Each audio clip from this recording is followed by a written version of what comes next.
saw? It was like a brawl, like a riot. Like everybody was out there fighting each other. People had guns, people had knives. It just went down. And everybody was shooting, and just everything was just it was crazy. Jumping off everywhere. 100 cops out there, everything. Were you just there, like sitting outside, and like all of a sudden this stuff starts happening, or you were kind of like? Nah, we were going through. Like we were driving through. So walk me through this, because again, like I grew up in Wilmington, and I've seen some things, but like again, this is pretty wild to me. So you were like it's just like in a residential area where it's just houses and stuff, or like? Yeah, it was Biddle Street, East Biddle Street. Okay. In Baltimore, and we were just riding through, trying to go to McDonald's, but we were just going through, like I said, going through, and it was all this BS happening. I don't know what it was over. I don't know what happened, but it was wild. How long? Did you already know by the age of 12 that you were in a dangerous place? Like, yeah, most definitely. When did you start to be aware of that? Just like when you're a kid, you can sense when something's out of place, and I always knew something was gonna happen, something was wrong. Like this area is not safe, so I avoided being in those kind of places. Over the course of like, because you're about 17, 18, right? I'm 18, yes. Over the course of, your 18 years, like how much violence have you seen?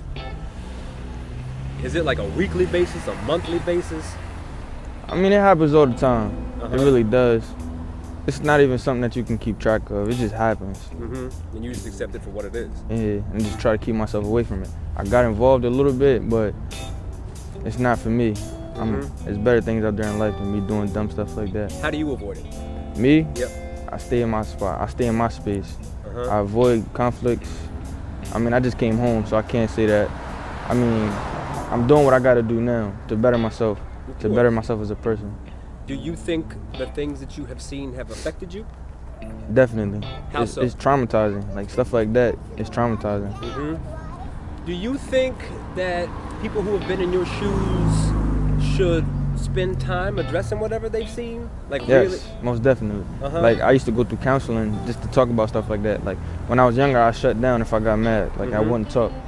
Now I can talk. Like if somebody asks me a question I don't like and I get mad, I still speak about it. So I better myself that way too. Do you think you could have had this interview 4 or 5 years ago? No. No. What would you have you'd have asked me and I'd have just got mad and I want to fight you. I was about 9 years old. I was coming home from school and there was a shooting. Right out, like on the same neighborhood I lived on. And my mom came out. She thought something happened to me. And that was when I really had got the upfront experience of how it is to be in the middle of the. So did you see what happened, or you just came up after everything had taken place? I seen what happened. Or you saw what happened? Yes. Wow. How many times have you seen something like that? Plenty of times. I've seen it a lot. Can you count, or have you lost count? Lost count. You literally lost count? Lost count. So you moved to Wilmington, and you've been here for a year. Yes. Over the course of a year, how much have you seen in Wilmington? I've probably seen about 5 incidents. It's crazy. Do you think it's affected you? Not really, because it's something I adapted to. I was used to living in Chester. Being around it so much, it don't really affect me. I just learned to stay in my lane. Do you think about it all the time, or it's just kind of something that's just how it is? When I go back to certain places where things happen, I think about it. Oh, I remember this happening here. But as far as that, I really don't think about it much. Do you prefer being in the city? Would you like to stay in the same setup, like we're in Wilmington and Chester, or would you like to, if you could move out to the mountains, would you do something like that? I prefer being in the same setting because it's just something I'm used to, I adapted to. But me moving out, I like to get quiet space to myself, but it's just what I'm used to and what I was raised around. I'm kind of used to it now. What was Baltimore like? Wilmington, but a little bit worse. A little bit worse how? Like violence, gun violence, aggression, a lot of aggression. More aggressive, because it's funny you say that, because I think on paper, technically, Wilmington has more violence in terms of like the percentages and all that kind of stuff, but you definitely feel like Baltimore was more violent than Wilmington. Yeah, like I can walk around in Wilmington. I don't feel like it'd be a problem for me. But you couldn't walk around in Baltimore? Nah, certain places you won't go. Why? Just because the people I hang with. Was it specific? Well, I guess it doesn't matter. But, so do you feel more safe in Wilmington? I mean, I feel safe anywhere. I just know in like places not to go. I put myself in danger. Do you think about safety all the time? Most of the time. Most of the time, like about, like, when I drop you off home today, like, how much will you be thinking about, am I in the right place? Should I just lay low? Oh, not at all. Not at all, okay. I'm comfortable in my house. Okay, but what about just walking, you know, through, if you're walking down 4th Street? I'm comfortable, I just watch my surroundings. Oh.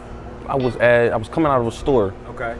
And I seen a girl, she was arguing with her boyfriend, and they was arguing, and another dude pulled up, but her and her boyfriend was going back and forth, another dude pulled up, and I guess it was somebody that the girl knew, and they shot him, killed him.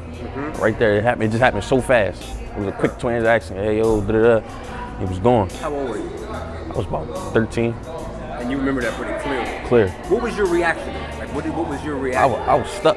You were stuck? I was stuck. Would you still be stuck today if that happened? Nah. I'm so used to it. Interesting. Just counseling. Counseling?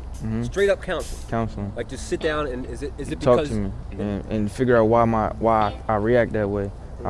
That's a lot. It helped me a lot. Just the fact that you're able to talk about what you've seen. Are there other things you do to, like, get yourself in the right place? I mean, I just came out of CrossFit.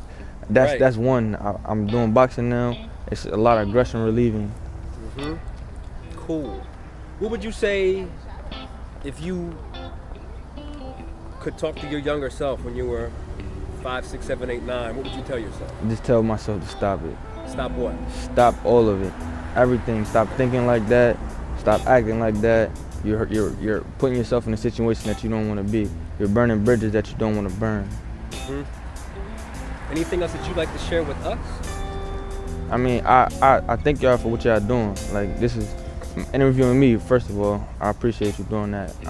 Whatever I say might get to somebody else. I appreciate y'all for what y'all doing.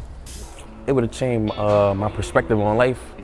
You mean opening up to different things. Like I would be willing to go live out of the city and not be in the middle of the crime because I wouldn't be used to that. You feel me? I would have a new start and I want to do different things with my life and I'd be on a different path. Do you feel you can change your path now? Yes, and I'm starting to steer towards that because I'm starting to see that everything that's going on is a pattern, and it just keeps repeating itself. It keeps repeating itself, and it's not going to go nowhere. So how do you change that pattern? You just anchor down, be dedicated, what you want to do, stay focused, chase your dream.